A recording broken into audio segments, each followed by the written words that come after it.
greetings, how you doing? It's your girl Holistic Sakura, and I'm just here to say, hey, I'm here to tell you a little bit about me and who I am and why I'm even here talking to you. So, for many years, I was an herbalist, very much into spirituality, very much into all things spooky. If it was spooky, if it was supernatural, if it was magical, I was into it because I was always seeking miracles. I was always seeking things. Like, I had this faith that things can happen like that. That we can make change, that we had power, that we can do things. Like, I just always knew that. I didn't know how, didn't know why, didn't know what I had to do to make it happen, but I knew it was available for me and for everyone. Not only that, I suffered with a chronic pain condition called fibromyalgia for 16 years. I would get relief, and then it would come back. Or I would get relief, and then I would have a freak accident, and then I would have some more pain. And throughout my journey, I learned that a lot of the reason why I had chronic pain is because I had chronic trauma. So from a little girl, growing up, I experienced trauma from many different areas of my life, and we can go into a lot of that later. But I experienced a lot of trauma in my life, and I started to realize what are the things that helped me to release trauma. And throughout the years of me practicing as an herbalist, working with clients, helping them to release their pain, helping them to heal, helping them to make differences in their lives, I realized that the reason why they had chronic pain, why I had chronic pain, again, was trauma. So trauma can come in the form of, you can stub your toe and like, ow, that hurts really bad. And every time you walk past a rusty nail on the wall, you like, oh, I remember that. Oh, I remember that pain, it hurt so bad, ooh, ooh, ooh. Or it could be somebody said something to you that crushed you as a little girl, and you remembered it for the rest of your life, subconsciously. And it helped, and it affected almost every decision that you made about your life. That happened to me. Not only did I have chronic pain, I had depression, I had anxiety, I had PTSD. I could not get the thoughts of my trauma out of my head. I couldn't let it go. I didn't know how to let it go. And because of all of that, I also had an addiction. That was how I coped with life. That's how I was able to get through life, get through my pain, my physical pain, my emotional pain. I had so deep wound hurts, and I would only get peaks or pieces of relief. Throughout my whole timeline, I would have relief, pain, relief, pain, relief, pain. And I was just seeking relief. I was just seeking something that will permanently stick to get rid of my pain. And I know there's many people who can relate that you just want something to stick. You just want relief. You just want to be better. You want to smile again. You want to have that deep belly laughter that nothing can take it away. And I found that. I've been set free of my pain. When I got set free of my anxiety and my depression. And I'm like, you know what? I'm good with that. I haven't been happy for a long time. I'm good with that. I'll keep my physical pain. But I also got set free of my physical pain. I got set free of my addiction before that. I have no more urges to smoke weed. And for me, yes, it was an addiction. It was something that I couldn't do without, and something that I would make excuses for. Or use it as a way to cope through life. Going through therapy, learning coping mechanisms, learning all the stuff that I learned still was not enough. And yes, you could say I used it as medicine, but I also abused it. So that's my story. That's how I used it. And it was something that altered my consciousness. Today, my consciousness is not altered. I can see, feel, hear, and deal with the world just the way I am. Not every day is perfect. We have ups and we have downs. But no longer do I have to depend on anything besides God for me to be set free.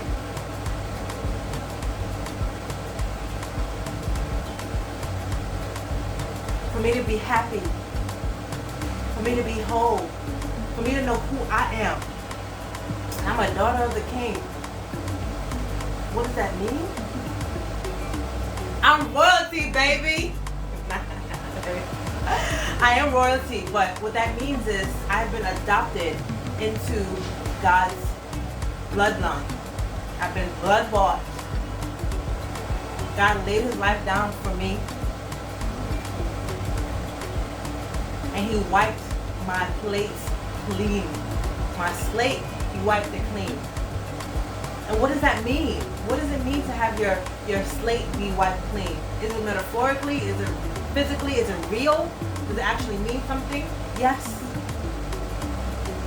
It's all of the above.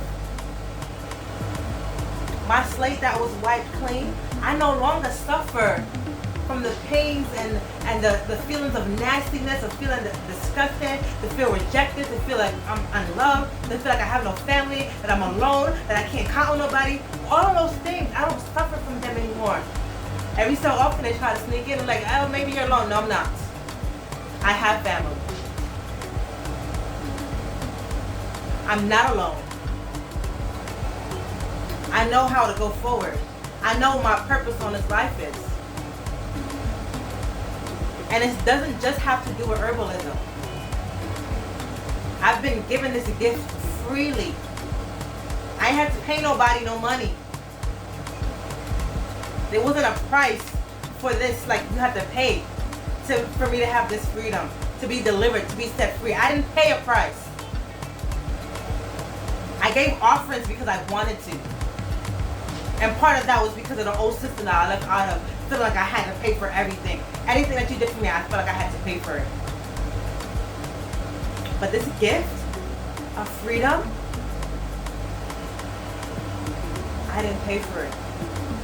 So part of my purpose is to gift that to every and any broken soul that comes across my way, who wants it, who wants to be set free, who wants to have healing, who wants to have purpose, who wants to make a difference in this world, who wants to make a difference in somebody's life, or even just want to start making a difference in their own life. Sometimes we do have to focus on ourselves while focusing on other people, or focus on ourselves so that we can get to a place that we can pour out to other people, to be filled, to be made renewed. All that pain is gone.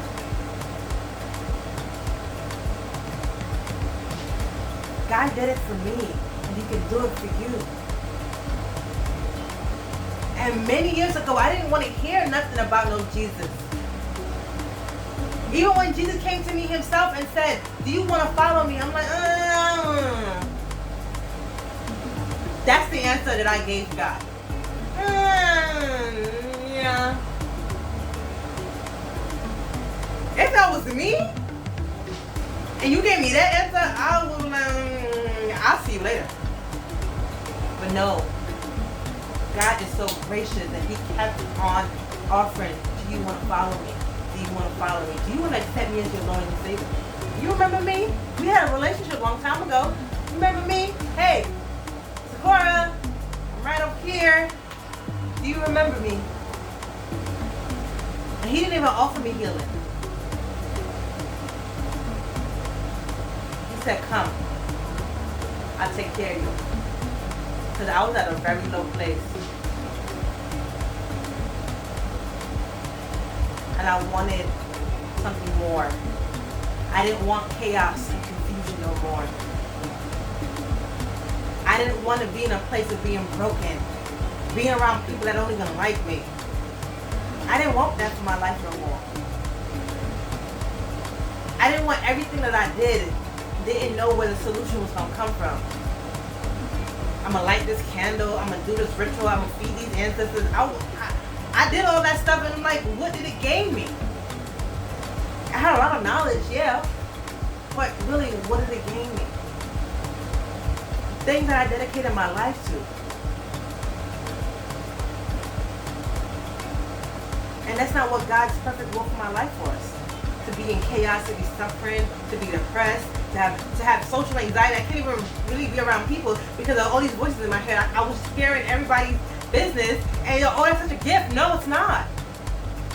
It's a weight and it comes with a heavy price. It comes with your sanity. Your peace of mind you don't have. And yes, I was good at meditating, yes. But you can't meditate all days, all the time. And that did not give me freedom. It just gave me a feeling. It gave me something to feel good about in the moment. I felt good. But I don't want to base my life on feeling no more. I don't want to base my life on feeling good or what feels good. I'm going to go to the next thing that feels good. Pleasure. Passion. I don't want to base my life on that anymore. Because guess what? Those things run out. And it can change at any given moment. And that thing that's causing you pleasure, that's stimulating you, making you feel good, when it goes bye-bye, what's left? What do you have within you that's going to keep you going regardless of the fact? What do you have within you that's going to protect you from those things that go bump in the night? What do you have within you that's going to protect you from all this evil and darkness in the world?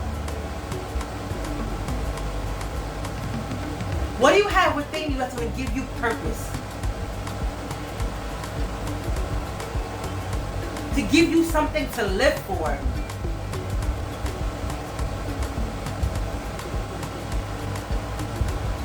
Those feelings are fleeting. Those feelings don't last forever. I'm just here to let you know that there's more. There's more. There is more to this life than just a feel-good, pleasurable moment. That's fleeting. That doesn't last forever. So I'm just here today to say, hey, tell you a little bit about me. Tell you a little bit about why I'm here. God put a purpose on my life. And all I'm doing is being obedient. I don't have it all figured out, but God does. He already got the story written out, and I'm just showing up and being obedient. And I hope that something I said today helped you, and something that I say tomorrow will help you. But I'm just here being obedient, sharing what I received freely, and giving you the supports and the tools that will help you to release your trauma. Because not everything happens overnight.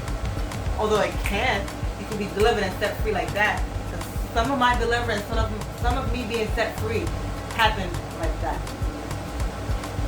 Over a span of maybe a couple of hours. I got to witness God's miraculous power. I got to experience God's miraculous power. I got to experience a touch from God. And that's why I believe. That's why I'm so convicted and convinced. Because God came and touched me. Like I said, He's still working on me. I have not arrived, and I never will. Not until I get into my heavenly body. But while I'm here on the earth, I'm still growing. I'm still seeking His face. And I still make mistakes. I don't come sitting here to let you know and I'll tell you that I'm perfect, because I'm not.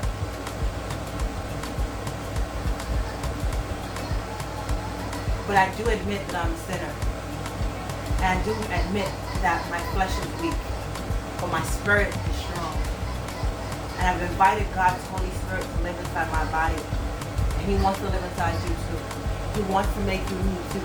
He wants to bless you too. He wants to do mighty things in your life, to you and through you. So if you have any questions, you can send me a message. I'll respond with my best answer. Or I'll make a video about it to give you an answer, because I like making videos. And I'm starting this journey to share with you all the ways of releasing trauma. All the ways of feeling better. All the ways that I know that's been given to me, or that I've experienced and learned, that is of God, that is positive. I'm here to share it with you so that you can have a better tomorrow. And the next person that you meet can have a better tomorrow. That's why I do what I do. That's why I'm here to share with you that God rose and died and then rose for you. That he shed his blood for you. That with the power of his blood, so much can be changed and turned around and made new. I had no idea. And now that I know, I think that you should know too. So again, send me a message.